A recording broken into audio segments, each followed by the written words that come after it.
قرآن کے حافظ کی میں بات نہیں کرتا. سن لو بابو، سن لو بزرگوں، سن لو. فجر کی اذان دی مسجد میں آ کے بیٹھ گئے، سنو ایک عمل لے لو. قرآن کے حافظ کی میں بات نہیں کرتا.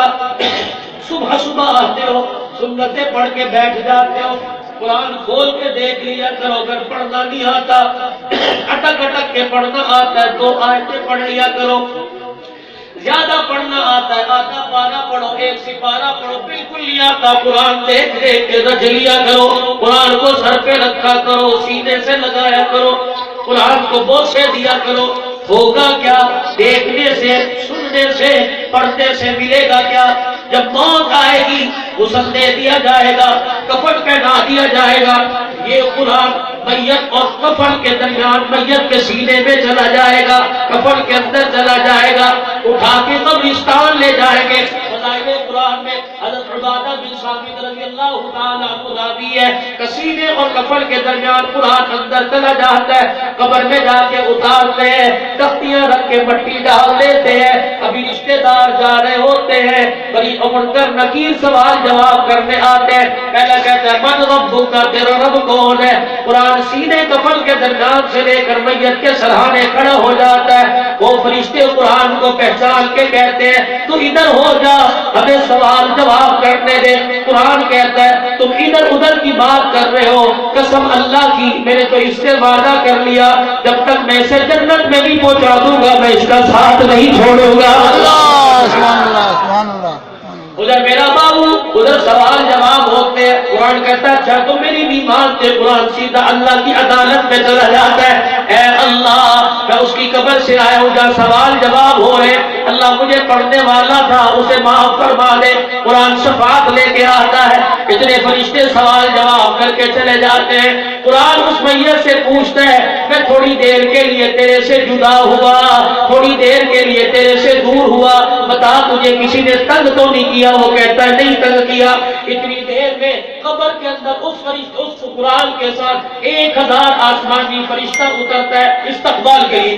1000 فرشتہ قبر میں اترتا ہے. 4 چیزیں لے کے آتا ہے. نور قندیل لے کے آتا ہے، یاسمین پھول لے کے آتا ہے، نیچے بچھانے والا گدا، اوپر اوڑھنے والی چادر لے کے آتا ہے. پھر فرشتے اپنے ہاتھوں سے اٹھاتے ہیں، ٹائی کربٹ مٹاتے ہیں، نیچے گدا بچھاتے ہیں، اوڑھنے والی چادر پیروں پہ رکھتے ہیں، اندھیری قبر میں نور قندیل روشن کر دیتے ہیں، یاسمین پھول میت کے سینے پہ رکھ دیتے ہیں. پھر قرآن اشارہ کر کے کہتا ہے پھول کی خوشبو لے لے، قندیل کی روشنی لے لے، سردی لگے گی تو چادر لے لے. اللہ اکبر.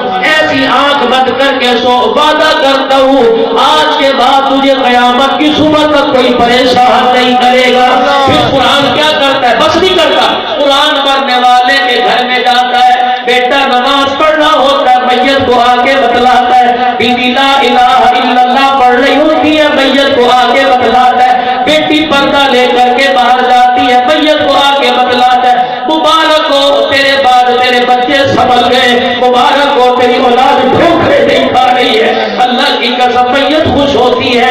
اللہ اکبر. اگر میرے بابو اولاد پھسل گئی، نشے پر لگ گئی، ٹھوکریں کھا رہی ہے، در در کے دھکے کھا رہی ہے، قرآن آ کے نہیں بتلاتا کہ میت کو تکلیف نہ ہو. قرآن روزانہ 2 چکر میت کے گھر میں جا کے مارتا ہے اور گھر والوں کی خیر و برکت کے لیے دعا کر کے آتا ہے. جب بار بار چکر لگتے ہیں میت قرآن سے پوچھتی ہے کون؟ بیوی نہیں، بچے نہیں، بھائی نہیں، بہن نہیں، ماں نہیں، باپ نہیں، سارے قبر میں چھوڑ کے چلے گئے. تو کیسا موسیقی ہے جس نے قبر میں مجھے نہ چھوڑا؟ پھر قرآن کا خطبہ سن. قرآن کیا کہتا ہے؟ میت کو اٹھا کے بٹھاتا ہے کہ تم نے ابھی تک مجھے نہیں پہچانا، میں وہی قرآن ہوں جو رات کی تاریکی میں جس کے منہ سے لیا کرتا تھا، جس کو جھوم جھوم کے پڑھا کرتا تھا.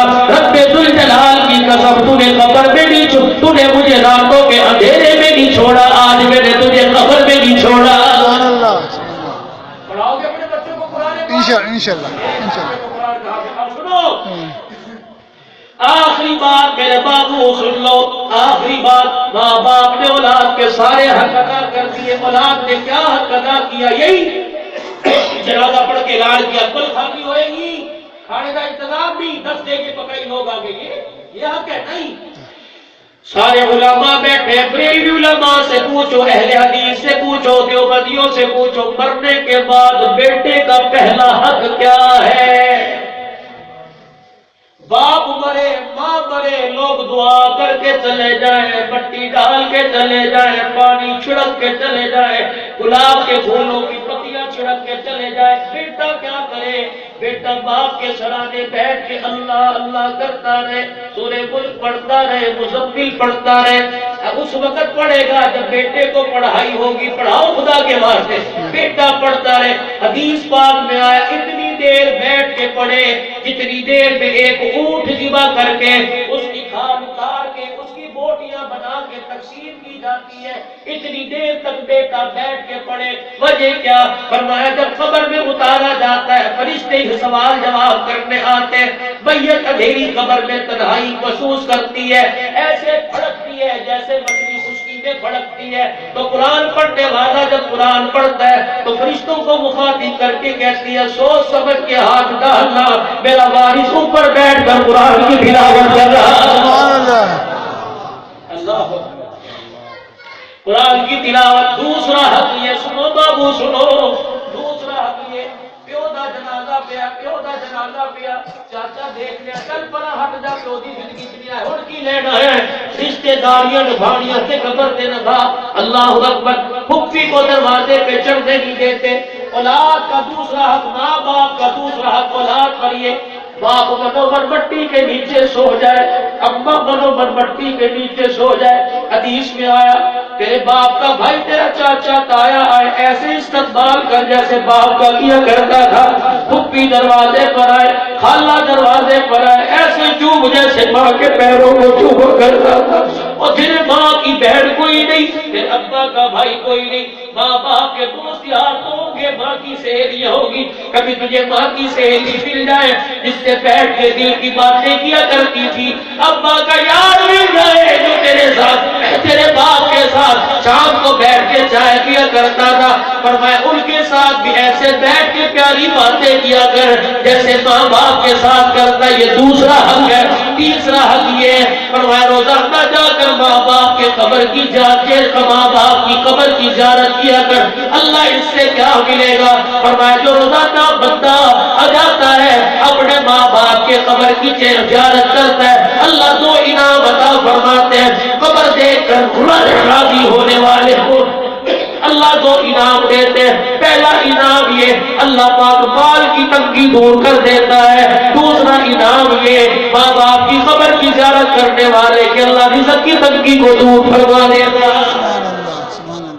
جتنا ہو سکے پڑھو، قل اللہ پڑھا کرو، اپنے بچوں کو، حضور کی امت کو، آپ کی آل پاک کو، جس کو ہو سکے۔ یہ اولاد کے حق ہے، یہ میرے نبی کا مقصد۔ روح تہجی کا ساتھی نے کہتے سنو، ابھی تو میں نے پاک نبی کی سیرت بیان ہی نہیں کی، پاک نبی کی سیرت سنو، آخری بات پھر دعا کرے، سنو پاک نبی کی سیرت۔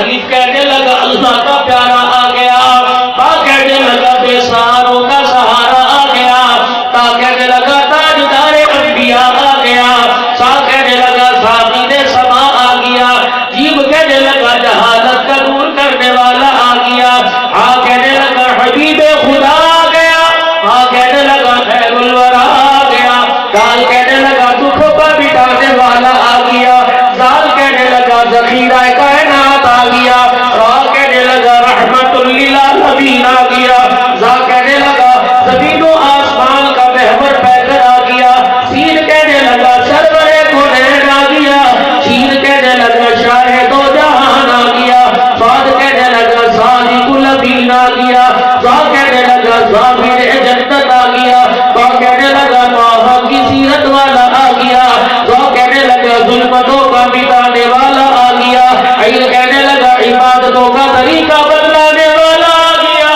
غیر کہنے لگا غلاموں کو آزادی دیوانے والا آ گیا، با کہنے لگا فخر تمنا کائنات آ گیا، با کہنے لگا قاسم کوثر آ گیا، با کہنے لگا کائنات کا محور پیکر آ گیا، رات کہنے لگا لطف و عنایت کا پیکر آ گیا، پیر کہنے لگا مدبر مدثر کی چادر والا آ گیا، نور کہنے لگا ترابی زلفوں والا آ گیا، وہ کہنے لگا وجہ تخلیق کائنات آ گیا، ہاں کہنے لگا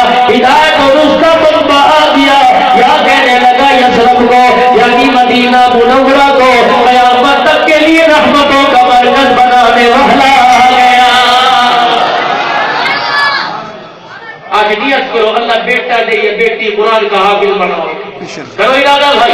انشاءاللہ. اور جن کے ہیں بڑے ہو گئے نہیں بنا سکے وہ کسی مدرسے میں جائے جب بچے قرآن پڑھ رہے ہوں. کہ مولوی صاحب ایک بچے کا مہینے کا دال روٹی کا کتنا خرچہ ہے؟ 2000 2500. مولوی صاحب میرے ذمے ہے انشاءاللہ کسی کا بچہ قرآن پڑھ کے حافظ بن جائے گا قبر میری ٹھنڈی ہو جائے گی، ہری بن جائے گی. پھر تم دیکھنا جب تک مصلوں پر تلاوت ہوتی رہے گی اللہ تیری قبر کو بھی ٹھنڈا کرے گا، کلیجوں کو بھی ٹھنڈا کرے گا. اللہ اس محفل کو قبول فرمائے. آپ کی شان میں کوئی گستاخی ہوگی ہو تو معاف کر دیں، موقع پر معاف کر دینا. کوئی غلطی ہوگی ہو، کوئی بے ادبی ہو گئی ہو معاف کر دینا. اللہ تمہیں سب کو جزائے خیر عطا فرمائے. آخر دعوانا